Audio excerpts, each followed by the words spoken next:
This is Mitali. Welcome back to evidyarthi.in। चलिए शुरुआत करते हैं अपने नेक्स्ट।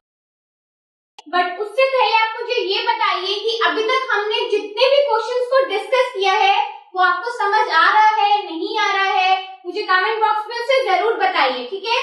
चलिए नेक्स्ट आउटपुट की तरफ। क्या क्वेश्चन है हमारे पास? पेज नंबर 10 क्वेश्चन है। चैप्टर के कंटेंट के साथ जो आपको क्वेश्चंस गिवन है ना, हम वो क्वेश्चंस को डिस्कस कर रहे हैं, ठीक है। चलिए, व्हेन विल यू से यूनिफॉर्म एक्सेलरेशन और नॉन यूनिफॉर्म एक्सेलरेशन?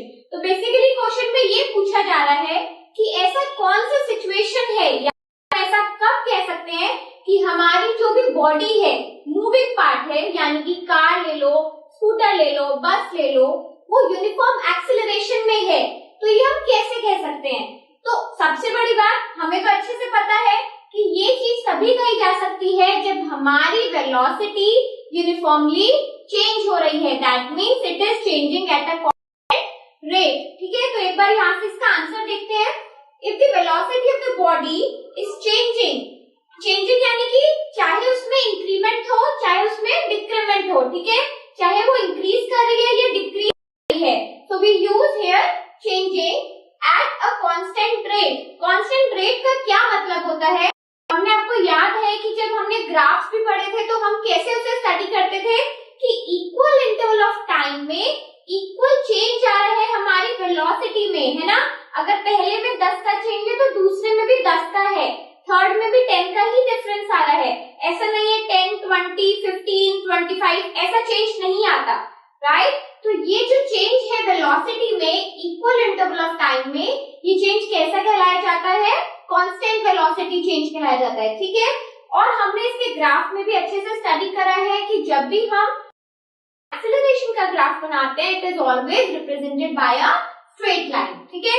सो ये क्लियर होना चाहिए कि हमारा यूनिफॉर्म एक्सेलरेशन कौन सा पार्ट हो गया जब भी हम स्ट्रेट लाइन का ग्राफ देखते हैं, और जब भी हमें ये पता होता है, चाहे हमारे सामने ग्राफ हो या ना हो, बट हमें ये पता होना चाहिए कि हमारी वेलोसिटी में जो भी चेंज आ रहा है वो कांस्टेंट चेंज आ रहा है, एकदम से बहुत ज्यादा तेज, एकदम से बहुत ज्यादा कम नहीं हो रही है, ठीक है। एक बार देखते हैं हम इसमें नॉन यूनिफॉर्म एक्सेलरेशन में क्या बोला जा रहा है। तो ऐसी कौन सी सिचुएशन है या फिर हम ऐसा कैसे बोल सकते हैं कि द कार और the body is moving with the non uniform acceleration, ठीक है। तो ये भी आप अच्छे से जानते हैं, कभी भी अगर मेरे रोड पे ज्यादा ट्रैफिक है, क्राउडेड है, तो वहां पर हमें इक्वल इंटरवल ऑफ टाइम में ही, मतलब कि अगर मैंने 5 मिनट तेजी पे रखी तो जरूरी नहीं है कि अगले 5 मिनट भी मैं उसी स्पीड के साथ अपनी गाड़ी को चला पाऊंगी, क्योंकि मुझे ट्रैफिक मिल रहा है तो मुझे डी एक्सेलरेट करना पड़ेगा।